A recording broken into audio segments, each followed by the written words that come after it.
Masih lama. Ya, sekarang lagi lapar-laparnya nih puasa ini berat tahun ini. Ada cerita apa nih, Kang? Corona nih, gara-gara ini kita cerita dulu si Corona ya. Corona gara-gara si COVID-19, belum lagi yang datang 2021 kan kita nggak tahu ya. Benar nggak? Iya. Ini rasa berat, Bro. Ya. Berat. Kalau dulu yang namanya ngebuburit, Ah, ke mall, nonton bioskop, sekarang mah kosong. Ke masjid juga kan kosong, lockdown, Ya nggak? ya. Jadi saya mah bingung ya. Ini mah pengalaman waktu saya ke Eropa. Maaf ya. Maaf nih, bukan sombong. Oke. Waktu saya ke Eropa, ya, itu waktu saya ke Spanyol, ada satu kota, itu namanya itu deket dengan waktu sholat. Spanyol. Coba kota apa? Jawa. Rio de Janeiro. Oh, Brazil itu. Tahu nggak? Tahu nggak, Mul? Hah? Nggak. Madrid. Madrid. Hah? Madrid. Madrid. Tahu? Nah, kan waktu itu saya ke Spanyol ya karena keliling Eropa, maaf. Sombong amat. Maaf, ini maaf sekali lagi, maaf ya. Jadi waktu saya habis dari Madrid itu saya ke negara Swedia. Waktu saya datang, ya di kota itu banyak helmnya. Coba sebutkan nama kota di Eropa yang banyak helmnya. Kota. Berlin. Mul, Pas. belum jawab. Pakai baju? Pas. Celana? Pas. Ya. Jawabannya adalah Stockholm. Stockholm. Stockholm. Stockholm. Iya kan sarua wae lah, parodi sedikit lah ya. Sok, sekarang 2 pertanyaan yang tidak bisa dijawab. Sekarang saya main bahasa Inggris saja. Oke. Ya. Coba sebutkan nama kota di Bandung yang memakai water semua. Ya, water. Banyak. Tahu nggak, Bu? Water, Ci. Ya pokoknya yang Koneng. Bener. Water. Bener. Ciatur. Iya. Cicalengka. Itu semuanya water. Ya nggak? Water semuanya. Kenapa mau dari tadi sepertinya distancing ini apa? Social distancing atau physical Padahal distancing? sebelah kanan. Oh, pakai sebelah kanan. Kalau saya mah Kang, bau. Ada pertanyaan apa coba? Oke, ini karena kita lagi puasa ya. Ngomong-ngomong puasa. Kita mending tebak-tebakan makanan aja. Gimana? Makan boleh. Kue. Kue.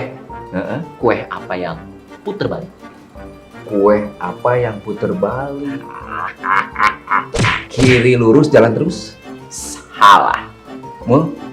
Pas. Pas. Belum jawab. Itu jawabannya pas. Emang ada kue pas? Nggak tahu, nyerah. Nyerah. Kue lewat. Oh, kue lewatan. Oh, Puter balik. jadi puter balik. Apa kue lewat? Oh. Angkotnya kue lewat. Oh iya. Puter balik. Karena orang Batak jadi kue lewat Anda. Pas. Pas. Ada lagi. Ini kalau kita lihat di Indonesia, ada kota-kota yang punya objek wisata alam. Contohnya danau. Danau. Danau apa yang nggak cocok buat anak? Nggak cocok buat anak. Oh, tahu saya. Danau yang tengkurap itu yang Singkarak. Tengkurap kan? Salah. Lagi. Danau. Yang nggak cocok buat anak. Danau Singkawang. Sikarak, woi. Oh, Singkawang. Mul? Pas. Oke ya. Nyerah. Danau Toba. Kenapa Danau Toba? Buat anak kok toba-toba. Coba. Kenapa mau terganggu? Bau. Mulut. Ya, tapi kan bau kalau di puasa bau apa? Bukan puasa. Bau kasturi. Bau kasturi. Aduh. Waalaikumsalam. Waalaikumsalam. Salah. Nongkrong terus nih. Ini nih Ada lagi, ada kemana-mana. Ngomong gimana tuh? Bau mulut kemana-mana. Waduh, kan bau kasturi, Kang Darus nggak apa-apa kan, puasa maklum. Nah begini, kalau kita berbicara bau kasturi itu kan nama bunga yang harum baunya gitu. Nah memang di dalam hadis riwayat Bukhari Muslim itu disebutkan bahwa bau mulut orang yang berpuasa itu di mata Allah itu adalah bau kasturi. Itu bukan berarti kita menyengajakan gitu ya, karena bau kasturi sengaja dibaukan begitu ya. Oh, nggak sehingga boleh. semakin bau itu semakin dahsyat gitu. Pahalanya tidak begitu juga ya. Iya. Jadi tetap yang harus kita maknai dari bau kasturi di sana adalah dari pengorbanan yang kita lakukan. Jadi setiap peribadahan yang benar-benar kita persembahkan kepada Allah Subhanahu wa taala, disitulah ada nilai yang memang sangat luar biasa. Jadi semakin kita bau tapi karena mengharapkan ridho Allah dengan beribadah puasa, maka baunya kita itu di mata Allah adalah lebih harum daripada bau kasturi, seperti itu. Bukan berarti kita sengaja untuk membau-baukan, tapi pada pengorbanannya. Jadi intinya yang kita korbankan, apapun itu, misalkan kita berpuasa, kita sholat, segala macam, dengan capeknya kita misalkan sholat sampai bengkak-bengkak, sholat tahajud, maka itu di mata Allah adalah sebuah kemuliaan. Mungkin kaki kita menjadi bengkak, gitu ya, seperti Rasulullah SAW. Ketika beliau sholat itu sampai bengkak-bengkak. Bengkaknya itu mungkin bentuk kaki kita menjadi enggak bagus gitu ya. Tapi di mata Allah adalah sebuah keindahan gitu ya.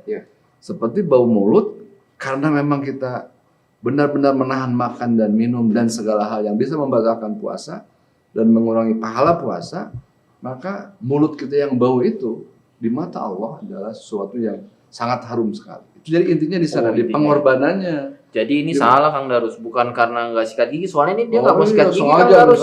Si Kang Saya Wawan itu ini. jika gigi 12 kali Oh. dalam setahun. Bayangkan kan, selama 30 hari tidak sikat gigi misalnya. Jadi tetap, walaupun kita berpuasa, ya bersaum, tetap kita harus menjaga kebersihan. Atau hurus satrul iman. Jadi bersuci itu adalah setengahnya keimanan. Jadi Islam itu sangat menghargai orang-orang yang bersuci ya, sehingga agama Islam itu kan kita mau sholat berwudu kan, jadi harus dalam keadaan suci. Ada setitik najis saja misalkan dalam tubuh kita, pakaian kita, sholat kita menjadi tidak sah.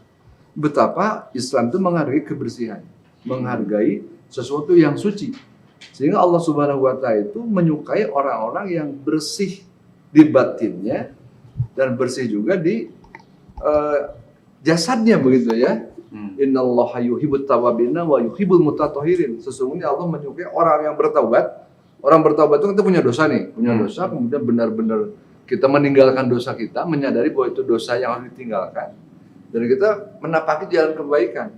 Berarti kita taubat, membersihkan kan, membersihkan batin kita dari hal-hal yang buruk, dan kemudian menyukai juga orang-orang yang bersuci kan, orang-orang yang menjaga kesucian. Jadi sebelum adzan subuh ya gosok gigi lah, karena takut kalau siang hari misalkan ada yang tertelan atau sengaja gitu ya, setan mendorong-dorong kita untuk menelan air wudhu kan. Udah maghrib kita tetap berwudhu,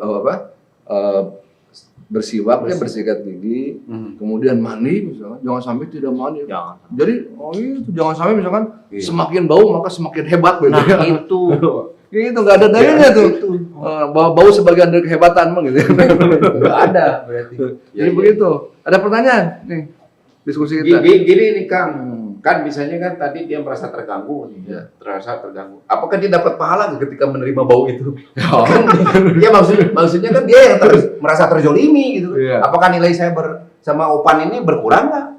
Nah kalau sengaja, ini kan tidak boleh sengaja kan membuat orang terganggu. Jadi seorang muslim itu harus bisa menjamin agar orang lain itu selamat dari lisan kita dan tangan kita gitu ya. Makanya apalagi sedang berpuasa kan, jadi nggak boleh mengganggu orang lain gitu ya. Jadi kehusuan sedang ngetik-ngetik tadi kan, sedang berhadapan dengan laptop menjadi buyar gitu, karena ada aroma yang memang menyengat yang membuat buyar konsentrasi kan begitu ya. Jadi nggak boleh terjadi seperti itu. Jadi setiap makna kalimat-kalimat atau kata-kata yang metaforis begitu di dalam hadis itu tentu tidak boleh kita terjemahkan demikian adanya misalkan. Jadi sesederhana mungkin kita mentafsirkan atau katakanlah menerjemahkan. Itu kita bisa salah arah gitu ya. Salah dalam perilaku sehingga Islam itu ternyata orangnya tidak suka bersih-bersih gitu ya. Padahal ya apalagi walaupun itu hadisnya tidak terlalu kuat, kebersihan sebagian daripada iman misalnya ya. Itu memang pepatah-pepatah ulama yang memang dari mulut ke mulut, dari zaman ke zaman itu menunjukkan bahwa orang Islam itu melihat sampah harus ada kepedulian. Ambil sampah itu masukkan ke tong sampah. Tidak boleh buang sampah sembarangan. Karena pada sampah-sampah itu tentu akan muncul virus-virus dan virus itu menyebarkan penyakit kan begitu ya. Makanya kan kenapa coba kalau kita berbicara kalau kita masuk toilet saja kan, masuk toilet itu kita harus berlindung kepada Allah gitu ya dari setan, karena setan itu kan senang dengan tempat-tempat kotor di toilet, di tempat-tempat sampah gitu ya. Nah, oleh karena itu agar kita jauh dari jin, dari setan gitu ya, itu kita harus menjauhi tempat-tempat yang kotor ya. Baik kotor yang bisa mengotori jasad kita maupun yang mengotori batin kita kan, ke tempat-tempat yang memang tempat maksiat itu akan mengotori batin kita. Tempat-tempat buruk ada sampah berserakan dan sebagainya, itu menjadi tempat yang akan merusak juga badan kita, kesehatan kita. Jadi itu intinya begitu ya. Minta maaf gitu. Jadi kan beliau sudah terganggu nih. Pak Almun ini sudah terganggu sama Kang Owan gitu. Kalau Kang Opan kan tidak mengganggu tadi ya? Hampir mengganggu juga, tergoda untuk mengganggu.